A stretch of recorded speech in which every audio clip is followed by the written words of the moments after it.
Olá, seja muito bem-vindo, muito bem-vinda ao Papo de Dinheiro, o seu podcast, o seu programa de educação financeira e finanças pessoais. Fim de ano chegando, todo mundo de olho no 13º salário que vai ser pago em alguns dias, em algumas semanas. E aí, você já sabe o que vai fazer com esse dinheiro? Já está comprometido ou tem planos lá na frente? Para a gente bater um papo e falar um pouquinho mais a respeito do 13º, algum planejamento, alguma orientação, alguma tática importante para utilizar bem desse recurso que vai cair na conta? Trouxe aqui para a gente bater um papo com Alexandre Gasparin, sócio da Giornata Educação Financeira, especialista em investimento. Alexandre, bem-vindo aqui ao Papo de Dinheiro, prazer recebê-lo na nossa bancada. Obrigado pelo convite, Felipe, que eu puder ajudar com essa questão do dinheiro, que para muita gente é tabu, eu estou à disposição. Ô Alexandre, só para o pessoal te conhecer um pouquinho, né, antes da gente entrar no assunto, quem é, né, Alexandre Gasparin no mercado, no planejamento financeiro? Conta um pouquinho da sua trajetória, por gentileza. Então, eu sou o Alexandre Gasparin e eu sou investidor há mais de 15 anos. Um dos motivos da gente ter formado e fundado a Giornata Educação Financeira é justamente a educação das minhas filhas de forma financeira e a construção do legado delas. Esse é um dos projetos que eu conduzo. Porque começou lá atrás com a minha mãe, que tinha várias cadernetas de poupança, e imagino que a gente ali na frente vai falar de não investir na caderneta de poupança, fala um pouquinho disso. Então eu ajudo pessoas e famílias a construir um legado financeiro baseado na experiência que eu faço das minhas filhas. Boa! Antes da gente entrar efetivamente na questão do planejamento, do legado e do 13º, tem um recado aqui para nossa audiência. Você sabia que a sua empresa pode ter dinheiro parado na Receita Federal e você nem imagina?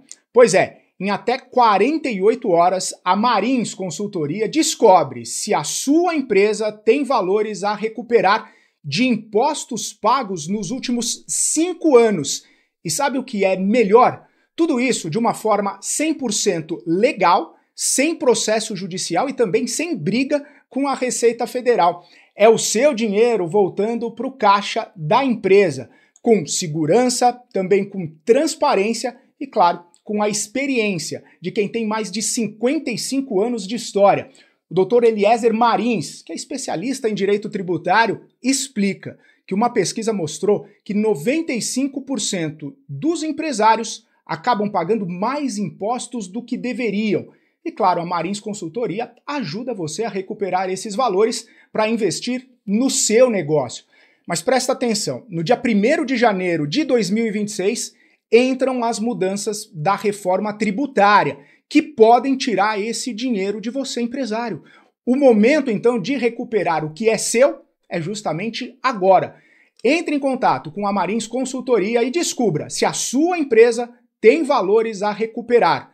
Marins Consultoria. São 55 anos ajudando empresas a pagar o justo e crescer com segurança. Alexandre, vamos lá, começando do começo, né? A gente está entrando aí para o finalzinho do ano, muita gente observando, né, e aguardando ansiosamente o 13º salário. Tem gente que ficou o ano inteiro esperando pelo 13º salário, e aí vai ter uma enxurrada de recursos aí na economia. Algumas estimativas dão conta de mais de 300 bilhões de reais na economia. Uma partezinha dessa vai para o seu bolso, vai para o meu bolso, vai para o bolso do pessoal que está assistindo a gente. E aí, Alexandre, o que a gente pensa, o que a maioria das pessoas pensa quando vê esse dinheiro caindo na conta? Infelizmente, a gente tem uma parte ruim e uma parte boa desse negócio. A parte ruim tem muita gente que vai usar para quitar dívidas, que não é o ideal, porque lá atrás contraiu de uma forma, às vezes, não tão boa financeiramente falando. A gente com a Selic é 15% e provável manutenção hoje.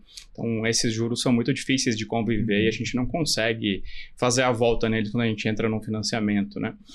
A parte boa, vamos falar da parte boa. Imagina que você vai poder usar esse dinheiro.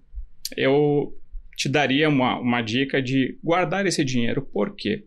No começo do ano é quando a gente tem as principais contas do ano. Então todo mundo vai ter o seu IPVA, o seu IPTU, todos os tributos são no começo do ano. As decisões que a gente toma também são no começo do ano. Então, se possível, guarde parte do 13º para essas contas que virão ali na frente. E vá formando a sua reserva de emergência, que eu te chamo de reserva de emergência. Quando você tiver uma necessidade, você tem um recurso para poder usar. Então, a gente recomenda muito que as pessoas tenham, em média, 6 meses do seu custo na reserva de emergência. O que significa reserva de emergência? São tipos de aplicações financeiras que você tem o recurso disponível no dia. Então, qualquer problema que você tiver, qualquer dor de barriga, você tem um recurso para acessar. Fiquei desempregado, você tem um recurso para acessar. Então, é a principal dica que eu dou. Vá acumulando, faça a sua reserva. Até a gente estava vendo ontem pesquisas, metade da população não tem uma reserva de emergência. Então, acontece aquele fenômeno que eu falo muito, né? As pessoas ficam vendendo o almoço para comprar a janta.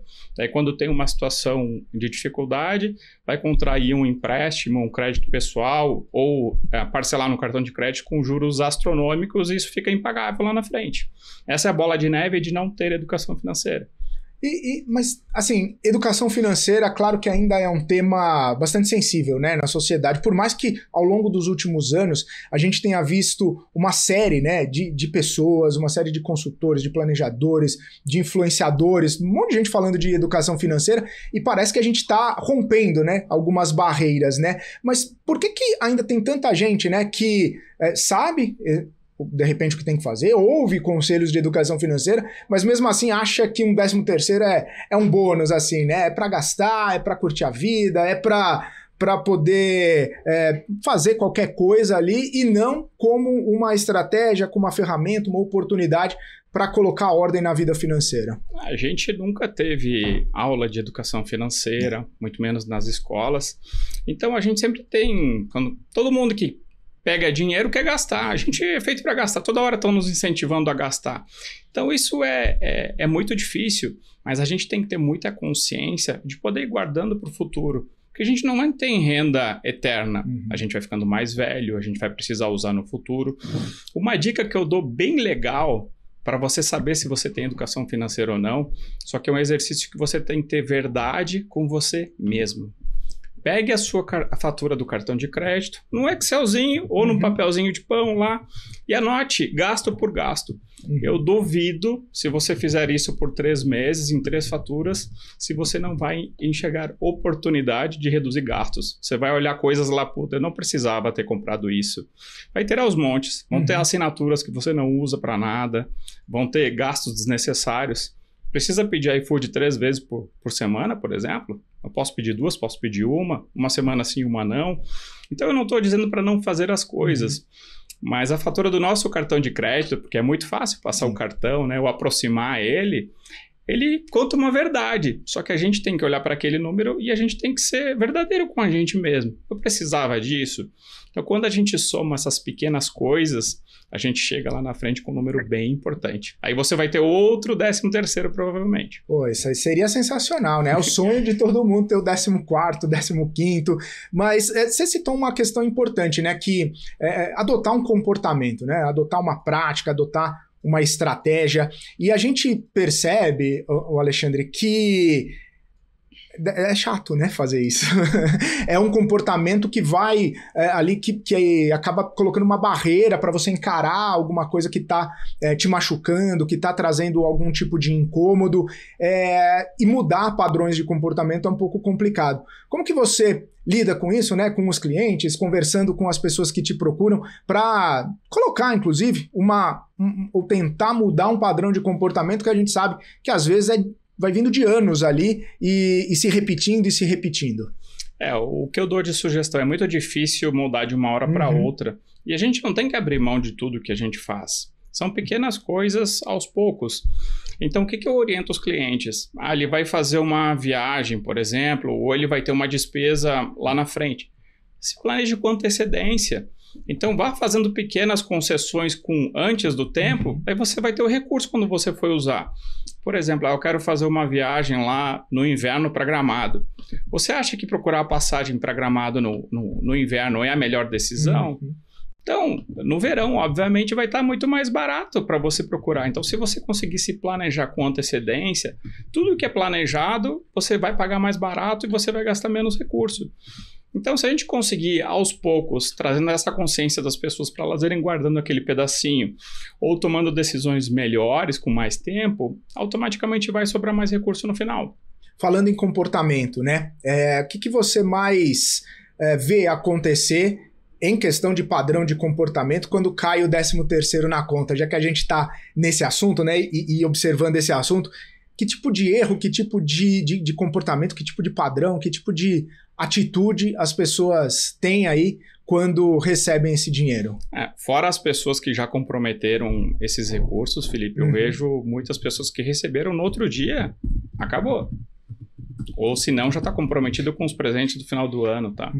Então, esse é o problema que eu vejo. Não tem nenhum planejamento para ali na frente, quando precisar, tiver uma necessidade. Essa é a grande falta de educação financeira, de pensar que não é sempre que eu vou ter o recurso, pode acontecer alguma coisa. E se planejar para isso, para ter de onde tirar, acontecer algum problema, aonde eu vou? Então, para eu não ir no banco, para eu não ir para um agiota da vida, porque o crédito do jeito que está, nas taxas que estão, é quase uma agiotagem. Então, para a gente não cair nessa cilada, e às vezes a gente entra num crédito pessoal, a gente vai comprometer vários anos da nossa vida pagando juros, e não faz sentido. É só um pequeno esforço e você tem os recursos com antecedência. Pronto. Quando você fala comprometer o recurso, é a pessoa que ou já fez planos ou que já gastou mais do que devia, está endividado, está no débito lá, seja no cartão de crédito, seja na loja de departamento, seja na vendinha da esquina, enfim, tá devendo na praça e precisa desse recurso para ficar no 0 a 0. Normalmente, do que eu vejo, tá, Felipe? E o grande vilão disso tudo é o cartão de crédito, tá, na minha opinião. As pessoas, elas vão, mas eu só gastei isso esse mês. Eu tenho um cliente, por exemplo, que ele tinha mais de 10 mil reais acumulados em contas parceladas. As pessoas vão parcelando e acham que essa conta não chega. Só que aí você comprometeu um tempo muito grande, porque aquele parcelamento vai demorar para acabar. Então, muito cuidado com o cartão. Se puder ter algum controle para ter visibilidade disso, eu acho excelente, tá? Porque tem muita gente, mas eu não gastei nada desse mês e a conta veio alta. Sim, e quanto ele vem já acumulando com isso. Então, o quanto a gente puder planejar com antecedência, acompanhar os gastos aos poucos, não fazer tudo de uma vez, mas ir pequenas concessões, no final a conta vai ser muito legal e muito produtiva. Boa. O Alexandre, e até, né, a gente fica observando, né, o cartão de crédito, juros absurdos, né, altíssimos, e entrar nessa questão do rotativo é quase uma sentença de morte para quem faz um planejamento financeiro.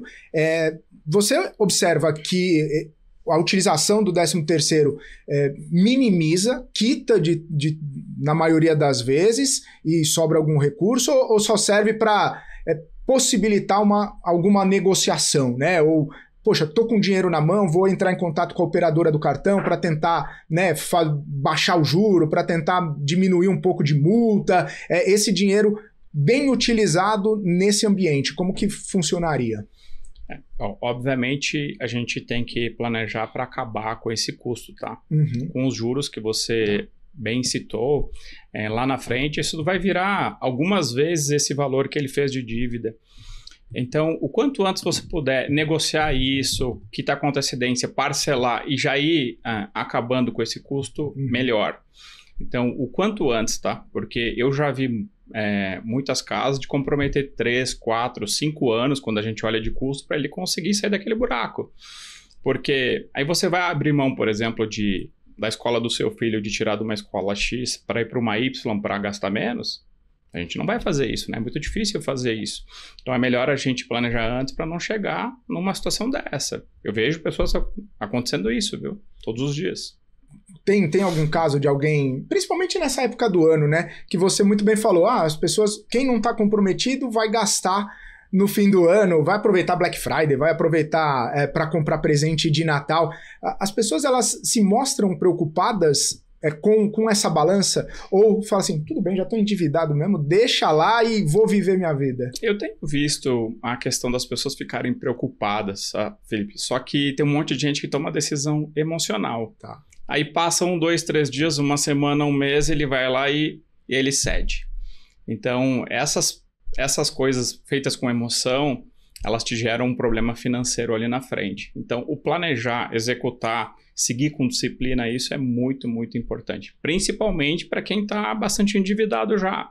O não contrair mais dívida nessa época do ano, que você tem incentivos aos montes aí, presente, amigo secreto e viagens e tudo. Então tome muito cuidado, porque a gente está mais vulnerável nessa época. Nossas emoções a gente está mais light, como eu digo, e é nessa hora que a gente vai lá e faz coisas que não devia. E aí você, entre aspas, vira o chato, né? Fala, não pode, hein? Não pode fazer isso.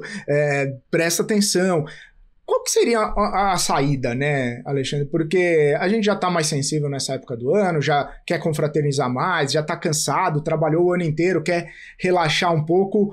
Qual que é a saída, né, para não entrar nessa espiral ainda maior? É sempre difícil quando você toma a decisão na hora. Se você se preparou com antecedência para algum excesso, aí você tem aquele recurso, está dentro do seu planejamento. O problema é quando as pessoas tomam uma decisão no dia, na hora, depois eu vou ver o que acontece. Aí é muito mais difícil da gente dar uma solução, porque já teve um compromisso quanto a isso. Eu gosto do planejamento, eu gosto da antecedência. Então, mas você já recebeu, né, de repente, algum cliente, assim, no começo do ano, falando, quero me preparar para chegar no 13º e estar com tranquilidade, para ficar tranquilo ao longo do ano. E aí, como que também trabalha, né, nesse sentido, quando de repente chega alguém agora, né, outubro, novembro, dezembro, e fala, poxa, quero me programar, mas tô meio complicado aqui, tô meio mal das pernas. Você fala assim, não, vamos programar pro ano que vem, esse ano a gente vai tentar resolver. Tem um cliente, por exemplo, Felipe, que ele tá em expansão da clínica dele, é um médico, tá? E ele tem aumentado a recorrência dele, está dentro do plano dele, então eu sou chato do planejamento, então eu vou cobrar para seguir o plano. Então ele ajustou uma determinada situação no plano dele que ele queria ter um gasto com uma viagem, com a família. E eu abri mão dessa concessão. Só que olha o quanto que a gente entra nas coisas. Ele tem um planejamento de vendas, consultas, atendimentos, os procedimentos, os planos que ele tem, é um plano de vendas. Então, desde o começo do ano, ele vem fazendo uma venda a mais para cobrir esse custo que ele vai ter no final do ano. Então, por isso que eu reforço que é muito importante você atuar antes. Então, assim como ele me pediu e eu falei sim para ele, para o custo, ele também falou sim para mim para as vendas, e eu tenho acompanhado as vendas com ele. Então, ele está super bem, ele está muito feliz. Por quê? Porque ele entendeu que se ele conseguir alcançar os objetivos, ele tem a liberdade financeira dele. Essa coisa de entender é meio complicado, né? Às vezes você... E não é complicado de entender. Às vezes você entende, mas como você falou, na questão emocional, não acaba voltando duas casas, acaba sendo um pouquinho mais complicado. Talvez quem queira esteja assistindo a gente, né, para pegar esse 13º de agora e fazer um planejamento, vale a pena abrir mão, efetivamente, esse ano, falar, olha, esse ano já tá complicado, já tá difícil, eu tô endividado, tô no 0 a 0, eu vou me trancar em casa, não vou sair, não vou falar com os amigos, não vou confraternizar, não vou pra happy hour, pra amigo secreto, não vou pra casa do parente, do sogro, da sogra, vou ficar quietinho em casa para entrar com fôlego no começo do ano. É brincadeira, né? Mas dá para fazer algumas estratégias assim um pouco mais abruptas, mais firmes, né? Para começar o ano também com o pé direito? Eu daria uma sugestão. Para quem é casado ou namora, por exemplo, de experiência do mercado, tá? Normalmente as mulheres são mais conservadoras, não quer dizer que gastem menos. Mas quando você traz um problema financeiro, seja em casal, seja namorando ou seja em família, a mulher vai dar o olhar normalmente mais conservador, então vai evitar de você gastar se você compartilhar. Só que você precisa ter coragem para fazer isso. Então, quando a gente está falando de uma família, de um lar ou de um casal, fazer juntos ajuda você a tomar menos decisões emocionais e mais pensando lá na frente nos planos. O casal te procura? Vai junto na sessão, Alexandre? E eu também faço um papel do outro lado, que é muito legal. E lembrei desse médico que eu citei agora. Ele é muito arrojado. Bastante arrojado, ele tem muitas ideias. É inteligentíssimo, tá? E ela é muito pé no chão, muito planejadora, muito... Então você tem que mediar isso, porque um quer acelerar bastante e o outro quer segurar. Só que o legal é que eu consegui fazer um papel que é o quê? Quem quer acelerar muito, abriu mão um pouquinho. Então, a gente teve uma união muito bacana, os dois estão caminhando no mesmo lugar. Então, para você ter uma ideia, e sem citar nomes, e a gente está tomando uma decisão muito legal. Ele tem um imóvel novo pronto dele que ele comprou, e agora chegou a hora de financiar ou pagar, né? Como é que você financia nos juros que estão desse tamanho? Então, ele tem também uma carta de consórcio em andamento. Então, qual é a decisão financeira que ele vai tomar? Ele vai pegar dinheiro no financiamento somente até ele quitar essa carta de consórcio, que já está também perto. Ele tiver a contemplação desta carta, automaticamente ele quita o financiamento para ficar com uma dívida mais barata. Então, esse é um exemplo quando, por exemplo, você não tem todos os recursos, mas você vai fazer de uma forma mais inteligente para você ter menos custo. Imagina você pegar um financiamento da Caixa nos juros que estão hoje para 30 anos. Você vai pagar algumas vezes esse imóvel, então isso não vale a pena. Então ele vai sair dos juros compostos do banco para sair para os juros simples, que é o consórcio, por exemplo. Só que isso também ele fez muito antes, planejando. Não dá para fazer na hora. Eu tenho isso aqui para resolver hoje agora. Aí você vai pagar mais caro. O tempo, ele joga a favor de quem se planeja, né? Sim. Isso aí não tem como até discutir. Ainda na questão do casal, né?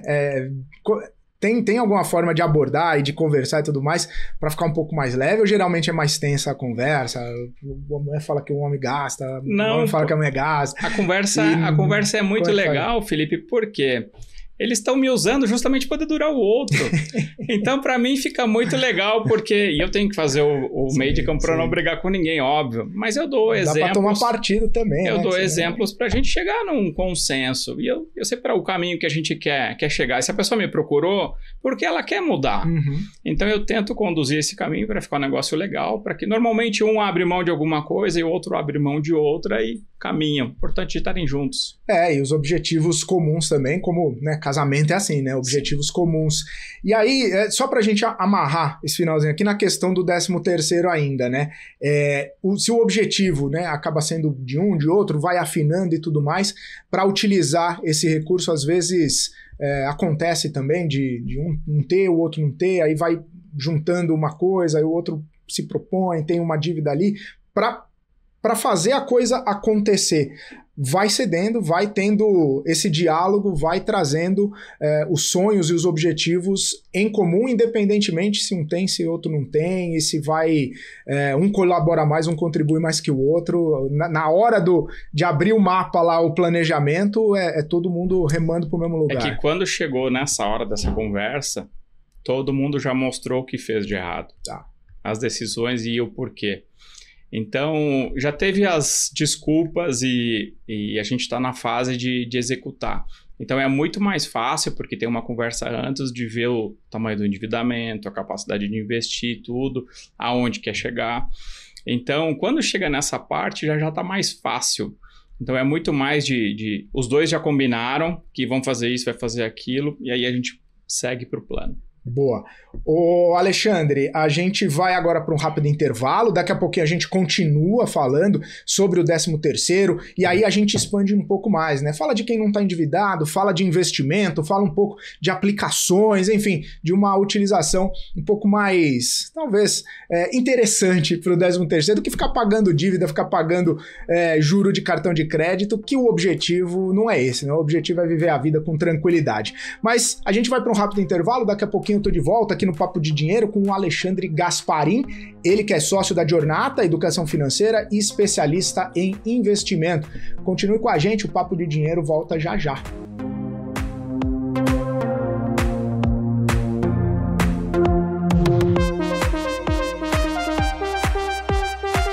Muito bem, estamos de volta aqui com o Papo de Dinheiro falando sobre 13º salário com Alexandre Gasparin, que é sócio da Giornata Educação Financeira e também especialista em investimentos. Alexandre, a gente falou bastante sobre o endividamento, né, sobre a recepção, né, o recebimento desse 13º, o que faz, paga o endividamento, negocia, conversa com a operadora do cartão de crédito, tenta, né, deixar a vida financeira ali no 0 a 0, mas como você muito bem trouxe no comecinho do primeiro bloco, nem todo mundo, né, tá endividado, mas grande parte da população brasileira está ali no 0 a 0, não tem uma reserva de emergência, não tem um arcabouço ali que pode recorrer se acontece alguma coisa. Ou como algumas pessoas dizem, se der uma dor de barriga, você tá de calça curta ali, você tá complicado. Pensando nessa estrutura do 13º, quem não está endividado, mas também não tem reserva, vamos dar um passo a passo lógico aqui para os nossos telespectadores para poder pensar nesse planejamento e aproveitar que está nessa condição de não endividado, que essa é uma condição muito complicada de se estar, né, para começar a impulsionar a vida financeira, para dar aquele pontapé inicial que está precisando. Como eu disse no começo, eu gosto muito de antecedência, eu gosto muito de planejamento. Então, o conversar com a fatura do nosso cartão de crédito, ele nos faz ter vários 13º ao longo do ano, tá? Não só este no final. E outra dica que eu dou, que tem muita gente que trabalha por carteira assinada, SLT, e ele vai entrar de férias. O que acontece nas férias? Você recebe o dinheiro antes, e depois quando você retorna de férias, você tem um problema, né? Porque você não tem receita. Então, muita gente gasta tudo com antecedência e depois tem um problema. Então, essa parte de planejar não precisa ser muito, tá? Mas imagina que você vai guardar, você colocou uma meta lá, eu vou guardar R$100 todos os meses, eu vou economizar R$100, que é um valor bem baixo. Quando você acabar o ano, você vai ter R$1.200 mais os juros disso ainda. Então, a gente cada vez mais tem que ter a mentalidade de, em vez de pagar juros, a gente receber juros. Então, e não precisa ser valores astronômicos, mas comece com pouco, com valor que caba no seu bolso, só que recorrente. Então, a melhor coisa que eu digo, e a mesma coisa que eu faço para as minhas filhas, a minha primeira conta do mês, da minha e da minha esposa, é a transferência dos recursos para os investimentos na conta das minhas filhas, é o dia primeiro. Porque daí eu não caio na armadilha de procrastinar, não, mês que vem eu vou fazer.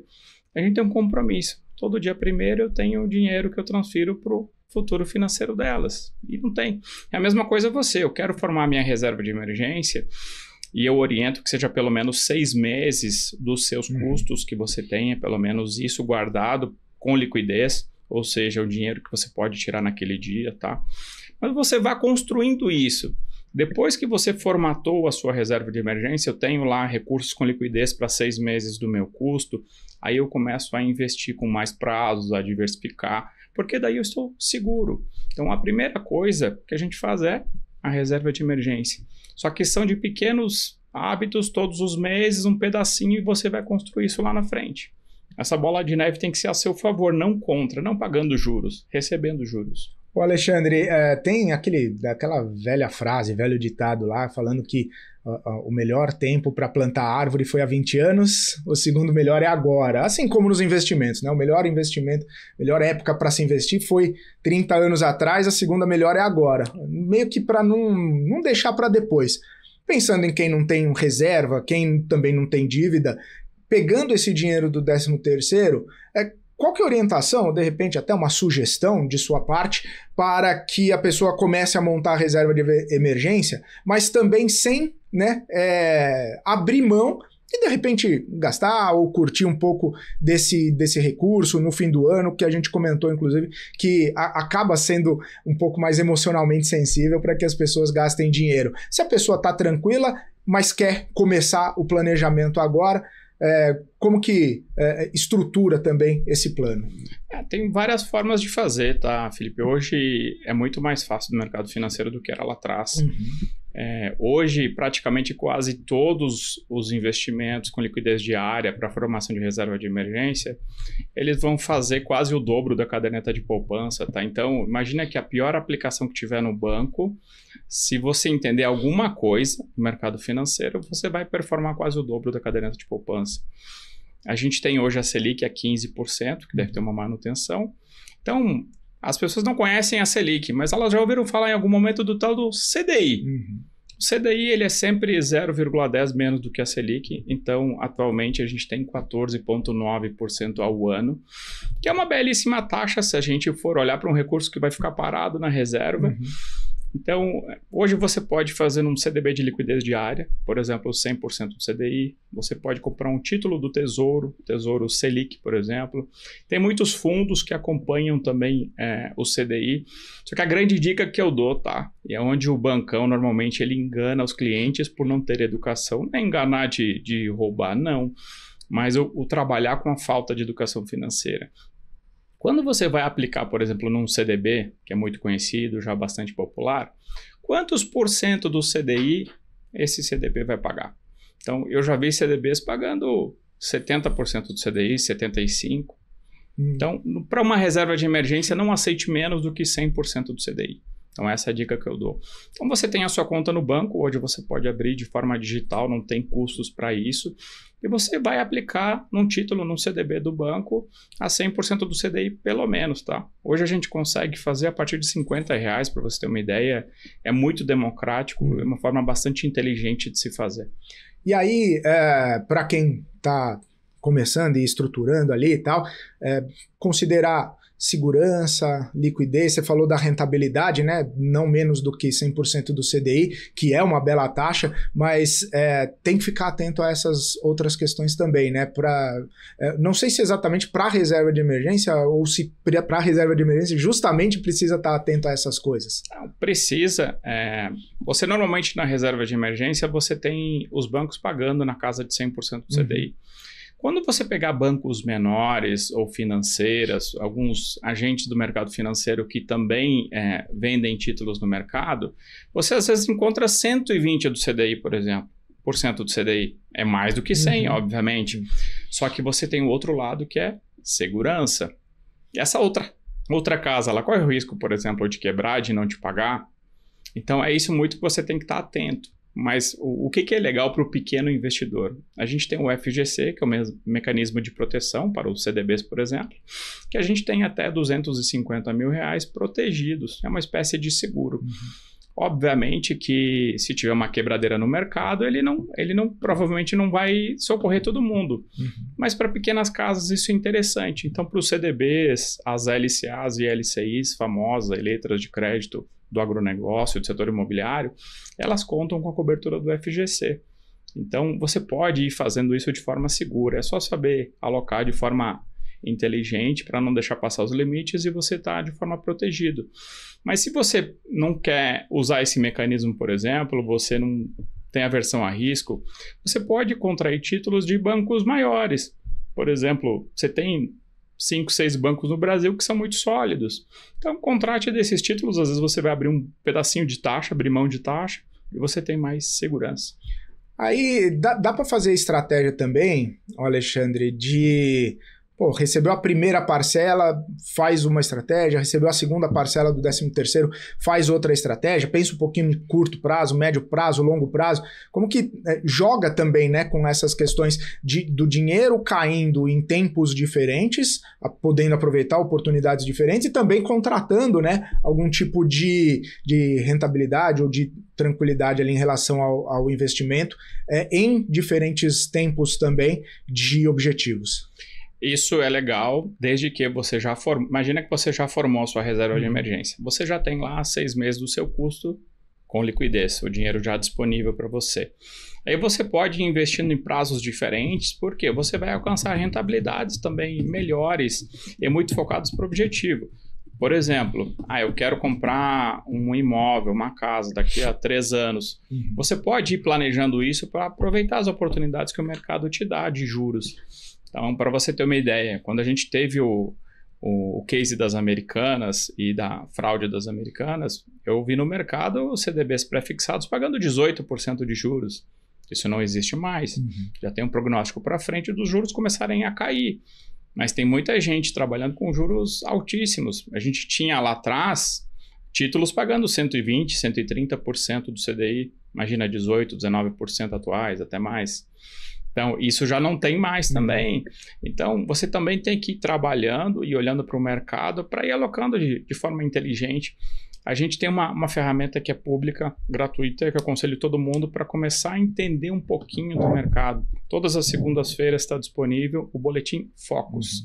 É um boletim do Banco Central, o Felipe conhece provavelmente, onde a gente tem as 4 principais indicadores. E lá fala para onde vai a inflação do país.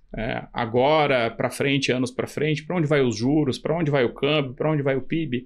Então ali você tem um guia bem legal e é uma pesquisa independente das principais instituições do Brasil, onde ela fala para onde vai os juros, e aí você vai fazendo uma alocação de forma legal, bem bacana.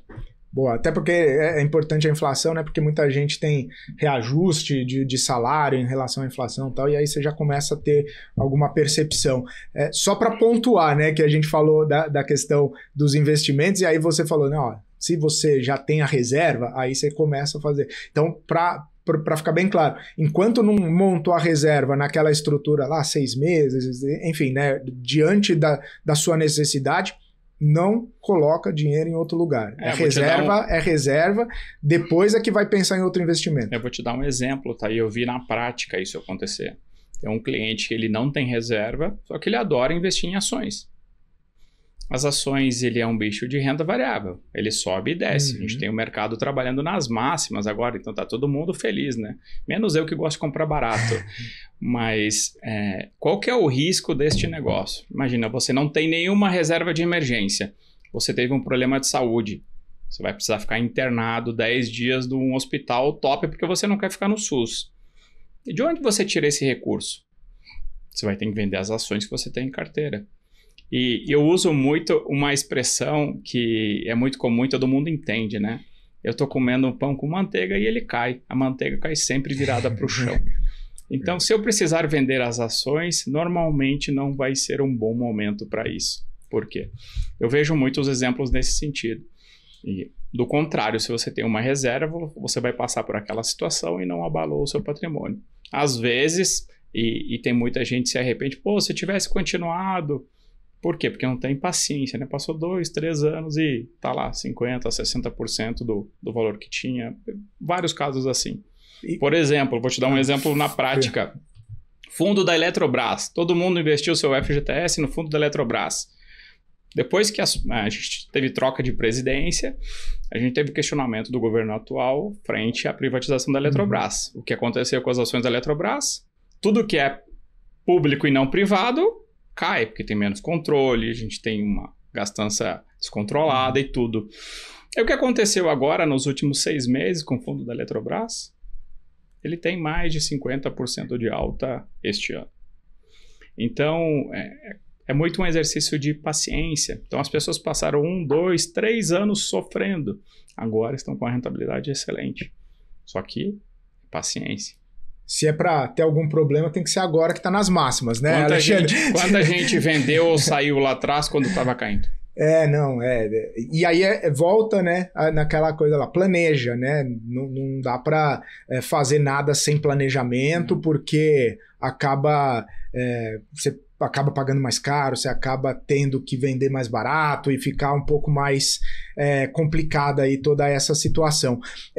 Ainda na questão do 13º, né? E aí a gente falou, né, sobre quem está endividado, sobre quem está no 0 a 0 para começar a montar a reserva, observando agora quem já tem a reserva e começa a fazer essas movimentações aí, de repente, para conquistar objetivos mais interessantes lá na frente, né? O que você monitora ou, por exemplo, deixaria ali de orientação, né? Você falou renda variável sobe e desce e tudo mais, mas coloca fundo, estuda o mercado, enfim, né? Que tipo de possibilidade a gente pode fazer de composição para também aproveitar esse momento, né? Você falou, gosta de comprar barato, a bolsa está na máxima, segura um pouco, faz o que nesse momento na sua percepção? Porque o dinheiro, de alguma forma, vai cair, vai estar na conta do nosso telespectador, né, Alexandre? E aí faz o que, né? Deixa no CDI até a bolsa ficar mais barata? Só para complementar um pouquinho a pergunta anterior, quando a gente não planeja, sim, a gente toma decisões emocionais e não racionais. Esse é o problema e por isso que fica mais caro, porque a gente não pensa, a gente age só com emoção. Assim, para te responder a pergunta que você fez agora, tá, Felipe? A gente primeiro tem que se entender como a gente é. Qual que é o nosso perfil investidor? Como eu sou? Eu tenho muito medo do risco, eu não conheço nada do mercado financeiro, eu já estudo, eu já aplico em alguma coisa. Qual é o seu nível de conhecimento? Eu daria de dica, obviamente que as pessoas têm objetivos diferentes, mas você falar para mim assim, não conheço nada do mercado financeiro, eu diria, comece na renda fixa. Porque, imagina, mas eu vejo fulano de tal, pô, ele investe em ações, ele investe em Bitcoin e tal, mas é um negócio que você não domina. Não entre num negócio desses que você não conhece nada. E assim como o mercado agora está todo feliz, porque está nas máximas, ele já esteve lá embaixo. Então, isso acontece. Eu vou dar um exemplo prático aqui, né? Todo mundo quer investir em Bitcoin agora, porque subiu muito, né? Apesar que já corrigiu bem agora nos últimos tempos, né? Mas é só para a gente voltar um pouquinho na história. O pico anterior do Bitcoin era 67 mil. E a gente teve a crise toda, chegou El Salvador, que tinha Bitcoin também, chegou a 17 mil. Uhum. A pergunta para a gente ver qual é o seu perfil investidor. Você está preparado para ver o seu patrimônio sair de 67 para 17? Se você me responder aqui, tá tudo bem, eu confio, eu conheço desse negócio, ok. Agora falou, não, nem pensar. Então você não é uma pessoa sofisticada, você é uma pessoa conservadora. Respeite como é o seu perfil, tem mercado para todo mundo. Tem mercado moderado, tem mercado conservador e tem mercado sofisticado. A gente tem que entender como a gente é e ir colocando o pé devagarinho. Então, a gente tem que primar pela consistência e pela aversão a risco. Então, quanto menos risco e mais consistente, eu gosto mais. E não necessariamente ao céu ou ao mar, né? Se não dá para ver o patrimônio sair de 60 para 17... põe um pouquinho ali, né? Para ter uma assimetria ali, uma convexidade, alguma coisa interessante. Esse é o problema, Felipe. Mas o pessoal acha que ou é renda fixa ou é renda variável, ou vai tudo em Bitcoin, ou põe não tudo... Não só isso, eles acham que na semana que vem ele acertou o bilhete da Mega Sena. E o mercado não é assim. É aos poucos, é devagar e sempre. E principalmente quando subiu bastante, provavelmente a hora de entrar já passou. Talvez dê uma outra oportunidade, mas eu que invisto em ações, por exemplo, e gosto, eu agora tenho medo. Eu vou com cautela, eu vou colocando pedaços. Uhum. Então, e muito pontualmente, porque tem muita coisa que subiu bastante. Então, esse é o cuidado que tem que ter. E se você está começando uma carteira, comece na renda fixa. Fez a reserva, vai na renda fixa. Eu quero botar um pouquinho mais de risco. Eu vou ter um momento para comprar um fundo imobiliário, para comprar uma ação, eu vou comprar um pouquinho de dólar, porque eu acho que se o dólar baratear um pouco mais, eu vou ter um pouquinho de exposição no dólar, porque o dólar, no final das contas, quando você olha na história, ele é o dólar. Só que você não pode comprar o dólar quando está todo mundo panicado e está a 6,30. Uhum. Como é que está a galera agora que comprou nas máximas no dólar? Ele está se sentindo como? Com a moeda mais forte do mundo, só que com uma desvalorização de R$1 quase na carteira. Vou te dar um outro exemplo. Quando a gente teve a eleição Lula e Bolsonaro, a gente teve muita gente, por conta de viés político, tirando os recursos do Brasil. O dólar estava 5,75. Nós estamos chegando numa outra eleição, ele está ainda perdendo para o câmbio nesse momento. Então, tem momentos para fazer as coisas e o preço é muito importante para cada coisa. Só que assim, você falou muito bem, não vai lá e coloca tudo numa coisa só. Um pedacinho, um tijolinho de cada coisa, vai montando a sua carteira. Menos risco, tem momentos para cada coisa. Essa é a grande Se você não souber o que fazer, deixa na liquidez diária, espera uma oportunidade. Põe no tesouro, espera, senta em cima do... 15% ao ano. Quando estava 2%, precisava, né? Buscar rentabilidade para ganhar de inflação e tudo mais, mas agora com 15%, que tem de gestor sentado no CDI. Não, e quando você olha o mercado global, todo andou muito, né? Com a guerra do próprio Trump e tudo andou pra caramba. Uhum. E o Brasil agora que tá andando, não andou. Se a gente tivesse um controle maior nas contas públicas, eu não me espantaria de esse mercado já tá nos 160, 170 mil pontos, tá? Boa. Ô, Alexandre, para a gente ir para a reta final agora e voltando também um pouco à questão do 13º e eu quero continuar com essa questão de planejamento, que você falou várias vezes e isso é uma coisa muito importante. 13º, para planejamento, para planejar o ano que vem. Inclusive, muita gente passa por aqui e fala, olha, não só as contas do começo do ano, né, IPTU, IPVA, a escola das crianças e tudo mais, mas você tem várias coisas ao longo do ano, de repente umas férias, de repente um feriado prolongado, de repente aniversário de casamento, aniversário da esposa do marido, enfim, né? Esse recurso também, utilizado com sabedoria, com planejamento, sem afetar o emocional, ele pode também ser esse impulsionador para você viver uma vida mais tranquila, uma vida mais planejada, uma vida mais regrada e com mais conquistas do que efetivamente só ficar pagando conta? Sem dúvida, tá? E eu reforço, o quanto antes a gente tiver essa disciplina financeira de abrir mão de pequenas coisas, mais longe você vai ir na sua vida. Porque em algum momento você vai passar por mais dificuldades. E para esses momentos é que você tem o recurso que você adquiriu para você conseguir se ajustar. Então, o planejar, o fazer as coisas com antecedência, as pequenas conquistas, você vai acumulando. E lá na frente você vai lembrar disso e o quanto importante foi isso. Vou te dar um exemplo. Imagina que as minhas filhas, eu tenho duas, uma de 7 e uma de 5 anos, elas falem para o papai, eu quero estudar medicina. Quanto custa para estudar medicina? Eu vou deixar para pensar nisso quando for na hora do vestibular, ou se eu fizer agora devagarinho, eu vou chegar lá. Então essa aqui é a diferença. Vou te dar um outro exemplo.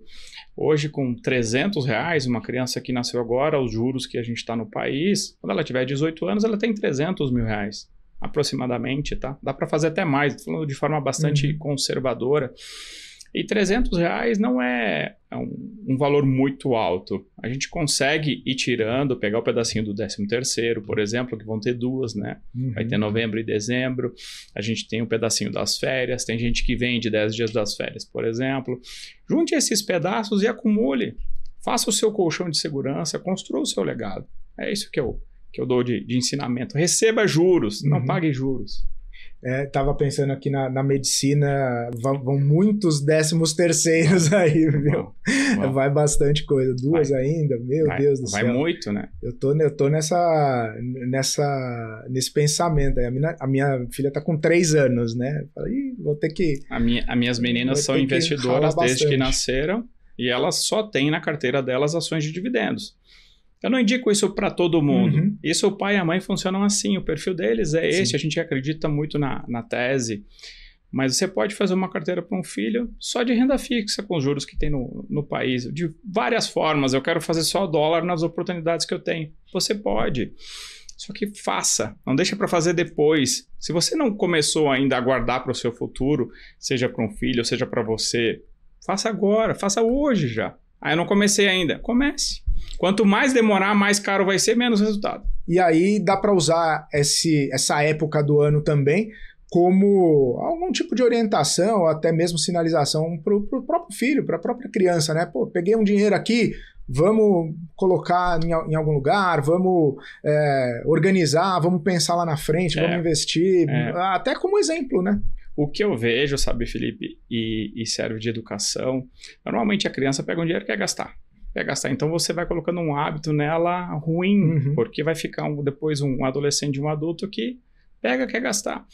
Se você conseguir mostrar para ela que se ela for juntando e ter esse hábito, que ela vai comprar algo maior depois de um tempo, você vai construindo um hábito na cabeça dessa criança e ela vai parar para pensar na educação financeira. Mais do que isso, se quando tiver uma certa idade, você mostrar para ela que se ela guardar, aquilo vai aumentando com o tempo um pouquinho, são pequenos hábitos que você constrói na cabeça de uma criança que vai ser um adulto ali na frente.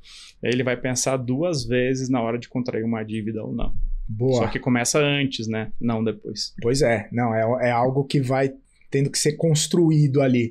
Bom, para a gente encerrar aqui, uma última provocação, se você me permite. Também não dá para passar sem fazer nada, né? Você deixa o pessoal gastar um pouquinho, o pessoal te pede, você fala, tudo bem, pode comprar um presentinho aí, mas não vai comprometer tudo. Eu deixo, eu já falei que deixo, só que a gente tem os nossos combinados, sim, então tem que apertar um pouquinho do outro lado, não dá simplesmente para gastar. É a via de mão dupla, A conta vai chegar. Vai chegar, não tem jeito. Bom, Alexandre, quero agradecer, obrigado pelo tempo, disponibilidade de estar aqui com a gente, batendo esse papo, uma época importante do ano para todo mundo que está nos assistindo. Pedir para você deixar aí suas considerações finais, talvez algo que a gente não tenha abordado aqui, que você acha importante, e também como o pessoal te acha, né? Você está na internet, você está em algum lugar, se alguém quiser bater um papo contigo. Você acha o meu perfil no Instagram, @AlexandreGaspa, ou na Jornata Educação Financeira, você encontra os dois perfis no Instagram. Só me chamar lá que eu respondo, qualquer dúvida lá não tem problema. Deixar uma dica de uma coisa que a gente não abordou aqui, mas que é importante.